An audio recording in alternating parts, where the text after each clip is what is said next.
हम लोग सिंधु सभ्यता पढ़ रहे थे। सिंधु सभ्यता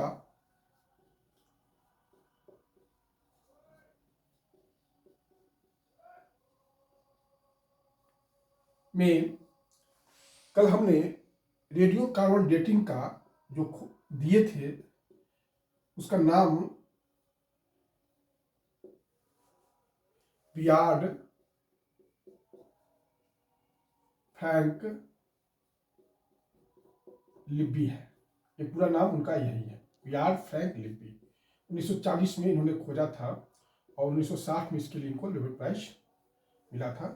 कल मैं क्लास जब ले रहा था तो बियार्ड फ्रैंक और लिब्बी बताया था, बियार्ड थोड़ा सा कंफ्यूज हो रहे थे, आज मैंने उसको कंफर्म कर दिया। पूरा नाम है उनका बियार्ड Frank Libby. Radio carbon dating के ये इन्होंने ही दिया था। 1940 में खोजा था और 1960 में इस काम के लिए इनको नोबेल प्राइज मिला था। अब हम लोग सिंधु सभ्यता का आज जो टॉपिक पढ़ेंगे उस सिंधु सभ्यता पढ़ ही रहे थे, उसके अंदर हम लोगों ने कल परिचय, नामकरण, उद्भव और कालक्रम ये 4 चीज पढ़ लिया। आज हम लोग 5वां जो टॉपिक पढ़ेंगे वह यह है कि इसका भौगोलिक विस्तार कहां से कहां तक था। इसका भौगोलिक विस्तार कहां से कहां तक था, ये 5वां टॉपिक अभी हम लोग पढ़ेंगे। भौगोलिक विस्तार।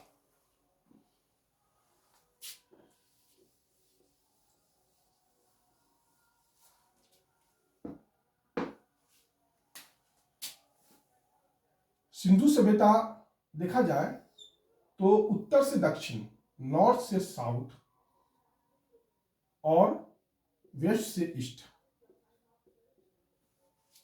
तक फैली हुई थी। नॉर्थ में यह मांडा तक था, साउथ में दामाबाद तक था, ईस्ट में आलमगीरपुर तक था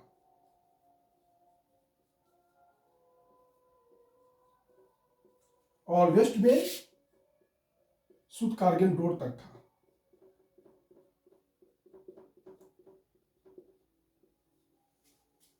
मांडा कहां है? जम्मू कश्मीर में।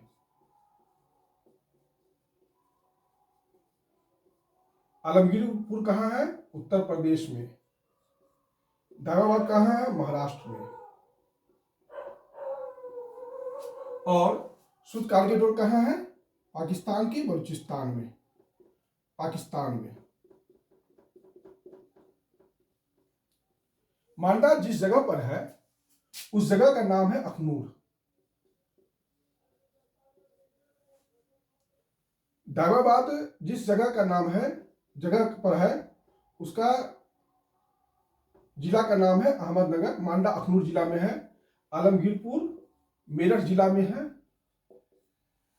और सुतकारगिल रोड बलूचिस्तान में है, पाकिस्तान के बलूचिस्तान में।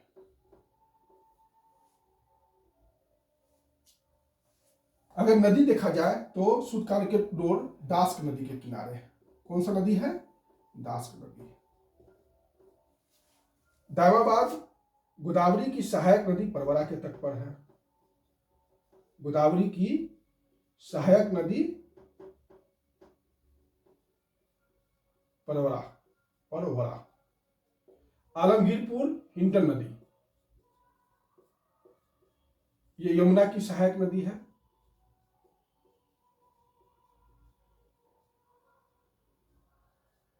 और मांडा जो है वो किस नदी पर है? तो चिनाब नदी।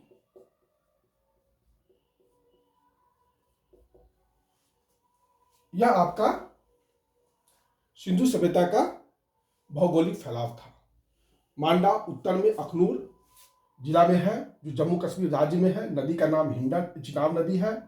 पूरब में आलमगीरपुर उत्तर प्रदेश में है जो मेरठ जिला में है। हिंडन नदी यमुना की सहायक नदी पर है।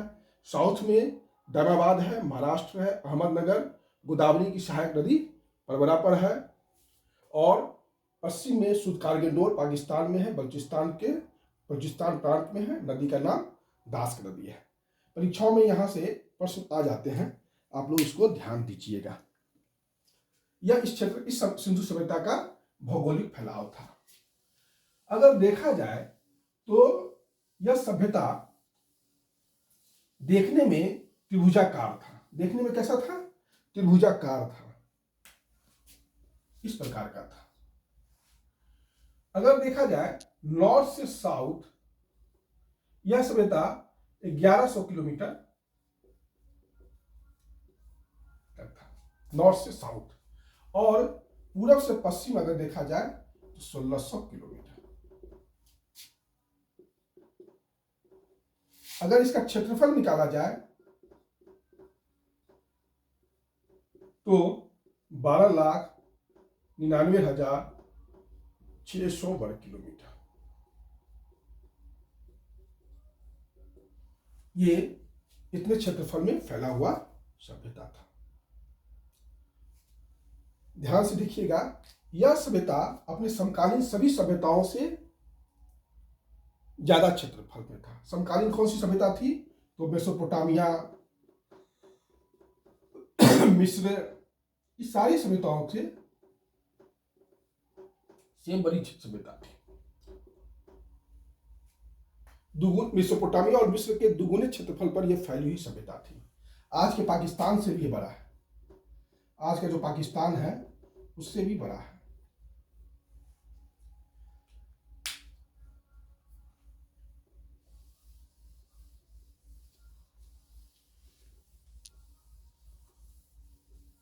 यह सभ्यता का जो फैलाव हुआ वह सिंध और पंजाब, पाकिस्तान का जो पंजाब है उसी को केंद्र में रखते हुए यह सभ्यता का फैलाव हुआ।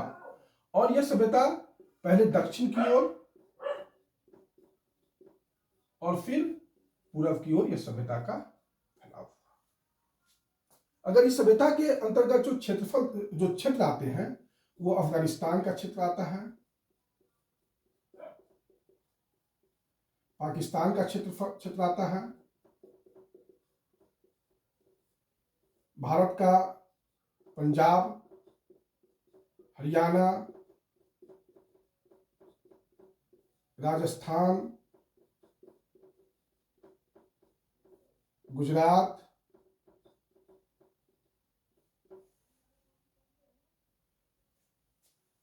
उत्तर प्रदेश, महाराष्ट्र, ये सभ्यता इन सारे क्षेत्र में फैली हुई थी।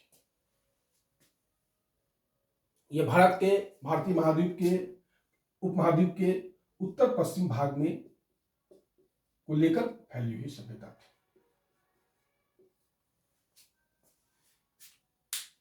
इस सभ्यता का जब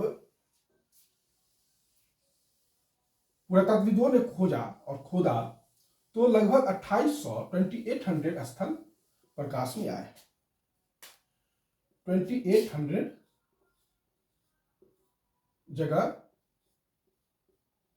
प्रकाश में आए।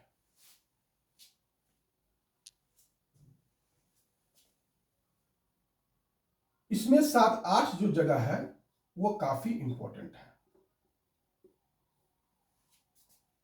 इनमें अधिकतर जो बस्तियां हैं वो घग्गर और हाकरा के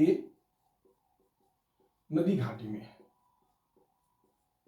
नदी घाटी में देखिए, घग्गर और हाकरा ये सरस्वती की सहायक नदी थी। सरस्वती की सहायक नदी थी। सरस्वती नदी आज विलुप्त हो गया है। होता यह था कि सरस्वती नदी से घग्गर और हाकरा को पानी मिलता था और सरस्वती नदी को यमुना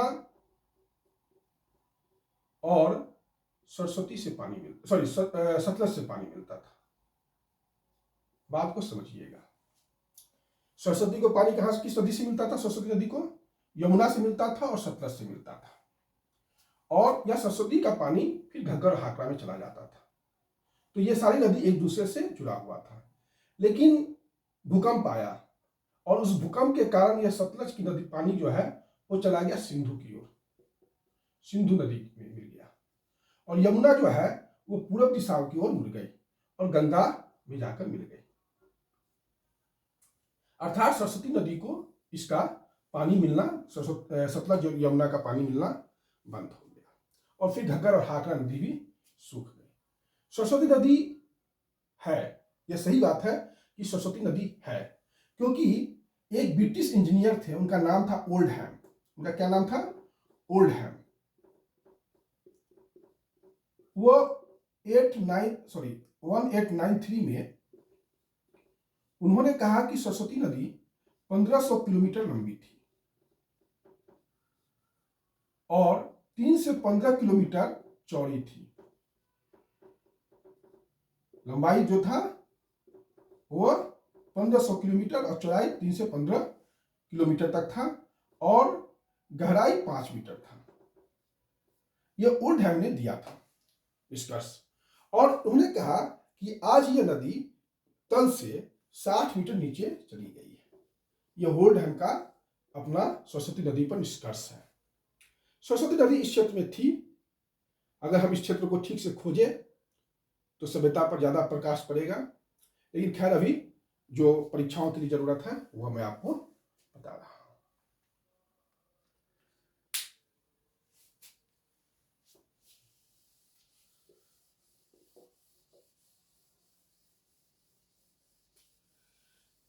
जब हमारा देश स्वतंत्र हुआ तो स्वतंत्रता के बाद सबसे ज्यादा उत्खनित स्थल, मतलब सबसे ज्यादा किस राज्य में अगर स्थल का खोज हुआ, प्लेस का खोज हुआ, तो उस राज्य का नाम था गुजरात। इसको आपको ध्यान में रखिएगा, परीक्षा में पूछा जाता है कि सबसे ज्यादा कहां से किस राज्य में स्वतंत्रता के बाद पूरा सैंदवकालीन स्थलों की खोज हुई है, तो उसका आंसर होगा गुजरात। यह परीक्षाओं में बार बार पूछा जाता है। यह हो गया आपका भौगोलिक प्रसार। भौगोलिक प्रसार के बाद जो नेक्स्ट टॉपिक है वह यह है कि प्रमुख प्लेस कौन कौन है। प्रमुख प्लेस कौन कौन है? मैंने अभी कहा था 7 और 8 प्रमुख जगह है, जिसकी चर्चा मैं क्रमशः करूंगा। इस वीडियो में मैं हड़प्पा और मोहनजोदड़ो का चर्चा करूंगा।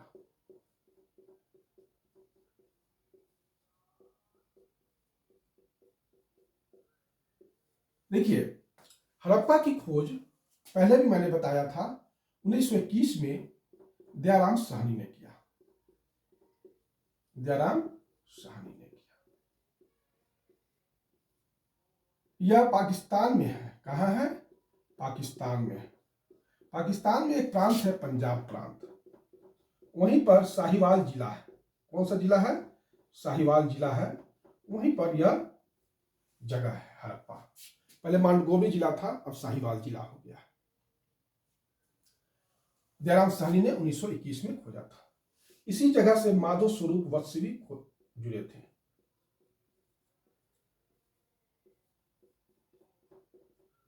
यह जो 1921 में खोज हुआ था वो जॉन मार्शल के निर्देशन में हुआ था, लेकिन दयाराम साहनी ही उत्खनन करता थे। ये ध्यान में रखिएगा।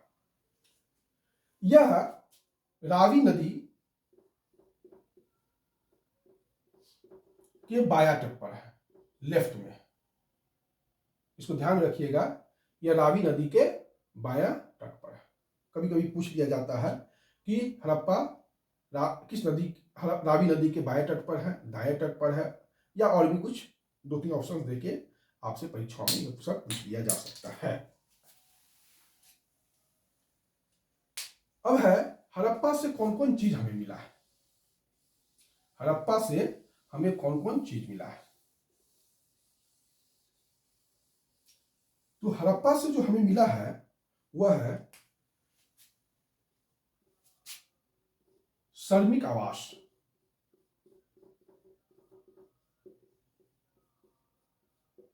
ये सभी कार्य सूचक नाम है। ये सब देखिएगा, इस नाम को कहा जाता है कार्य सूचक। कार्य के आधार पर नाम रखा गया है श्रमिक आवास। उसके बाद कोठार मिले हैं। कोठार मिले हैं, कितने मिले हैं? तो 12 कोठार मिले हैं, 6 एक साइड में और इस तरीके से 6 कोठार 6 मिले हैं। ठीक, कुठार जो अन्न रखने के लिए होता है। यहां से सबसे ज्यादा अभिलेख युक्त मुहर मिला है। बाद में पढ़ाएंगे मुहर क्या होता है, लेकिन अभी सुनिए। अभिलेख युक्त का अर्थ हुआ उस पर लेख लिखा हुआ, अभिलेख युक्त मुहर मिला है। ये मुहर किस चीज का बना होता था? तो शेरखड़ी का बना होता था।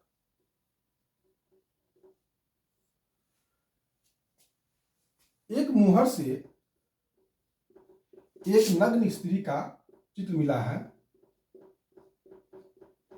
और वह सिर के बल है। किसके बल है? सिर के बल है।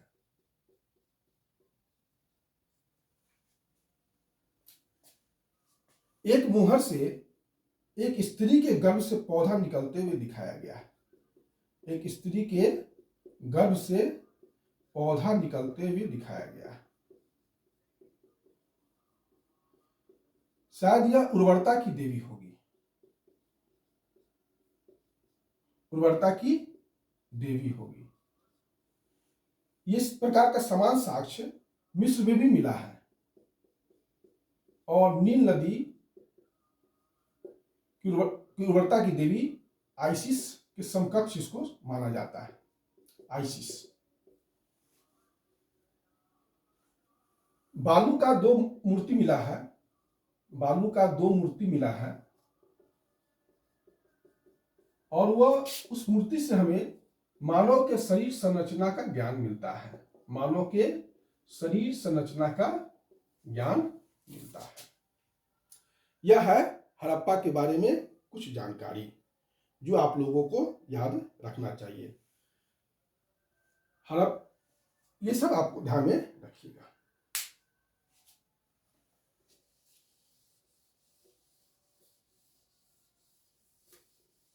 जितना पढ़ा रहे हैं उतना ही पढ़िए, इधर उधर नहीं भटकिए, सिर्फ इसको याद कीजिए। या फैक्ट्स जमा करते करते जब हम लोग भारत का इतिहास में 1947 में पहुंचेंगे तो बहुत सारा आपके पास जानकारी मिलेगा। और आपको अन्य विषय भी पढ़ना है। सामान्य अध्ययन के अंतर्गत भूगोल है, सामान्य विज्ञान है, करंट अफेयर्स है, अर्थव्यवस्था है, राजनीति शास्त्र है, ये बहुत सा चीज़ पढ़ना है। इसलिए हमारा पर्पस है आपका प्री कंप्लीट कराना, इतिहास का विद्वान नहीं बनाना। हम आपको इतिहास में इतना जानकारी देना चाहते हैं कि अगर आपका 90% क्वेश्चन, 95% क्वेश्चन आपका उससे काम बन जाए। 100% के चक्कर में कभी नहीं पढ़ना चाहिए, वो स्मार्ट स्टडी का पार्ट नहीं है।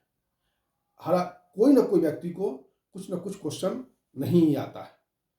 परीक्षाओं में आपका समग्र मूल्यांकन होता है, इसलिए एनर्जी आपका सभी जगह बराबर लगना चाहिए अगर आप कंपटीशन निकालना चाहते हैं तो। फाइनली प्री मेंस इंटरव्यू, क्योंकि यह परीक्षा एक मेहनत तो बहुत लोग करते हैं, हर मेहनत करने वालों को सफलता नहीं मिलती है।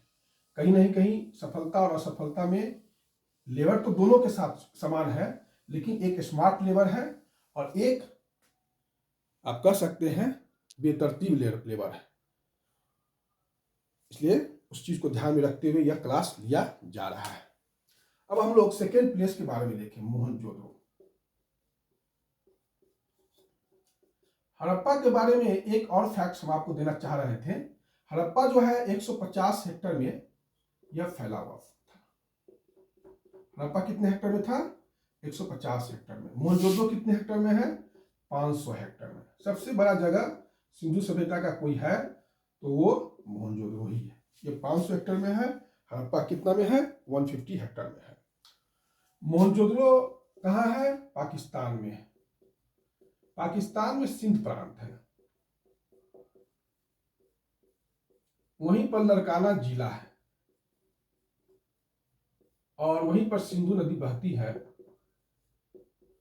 उसी के दाया तट पर है।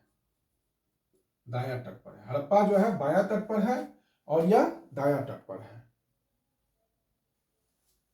मोहनजोदड़ो का अर्थ होता है मृतकों का टीला। मृतकों का टीला।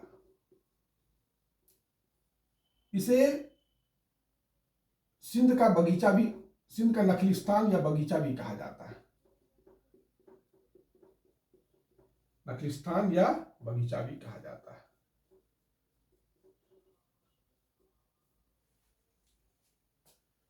इसको खोजने वाले थे 1922 में, एक वर्ष के बाद ही राखाल दास बनर्जी ने खोजा था।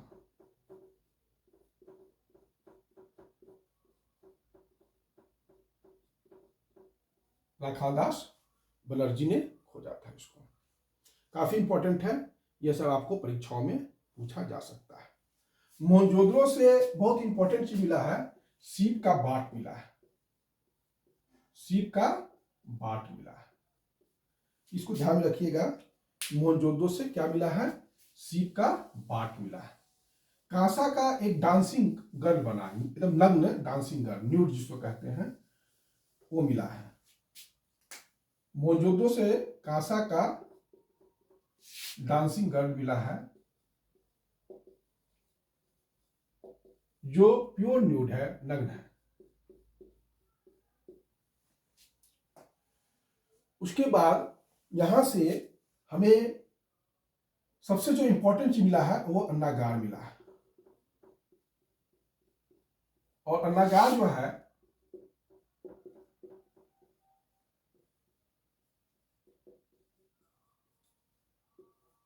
4571 मीटर गुना 15.43 मीटर का है। यह सबसे इंपॉर्टेंट प्लेस है सिंधु सभ्यता का। सबसे अन्नागार जो सबसे महत्वपूर्ण सार्वजनिक इमारत है स्नानागार।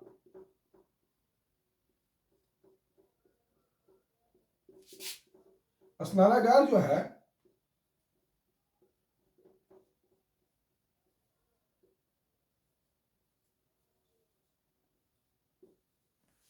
ये 1143, 7.01 और 2.43 के समकक्ष का है। यह आपको मोहनजोदड़ो से मिला है। आपसे पूछ सकता है कि सिंधु सभ्यता का सबसे महत्वपूर्ण सार्वजनिक जगह कौन है, तो स्नानागार है। स्नानागार के बगल में कुआं था। क्या था? कुआं था। और इस कुआं में पानी जो है आता था, दो कमरे थे और उत्तर दक्षिण दिशा में ये था, उसी से ये पानी इसमें स्नानागार में जाता था। इतना डेप्थ में क्वेश्चन नहीं पूछेगा, फिर भी मैंने आपको बता दिया है। बगल में कपड़ा बदलने के लिए रूम भी था, मतलब जो आदमी नहाता हो वो जाके अपना कपड़ा भी बदल सकता है। सिंधु सभ्यता का सबसे महत्वपूर्ण, सबसे बड़ा जो सार्वजनिक स्थल है, जो स्थल है वो अन्नागार है, लेकिन सार्वजनिक स्थल में जो है वो स्नानागार आएगा। इस डिफरेंस को आप लोग समझिएगा। आज का क्लास इतना ही, फिर हम लोग नेक्स्ट जो प्रमुख स्थल पढ़ रहे हैं उसमें अभी बहुत सा जगह है, लोथल है, कालीबंगा है, दामाबाद है, उसके बाद पंजाब में बहुत सा जगह मिलेंगे, और सारा मैं आपको एक एक करके पढ़ाऊंगा। आज इतना ही, फिर नेक्स्ट क्लास में। धन्यवाद।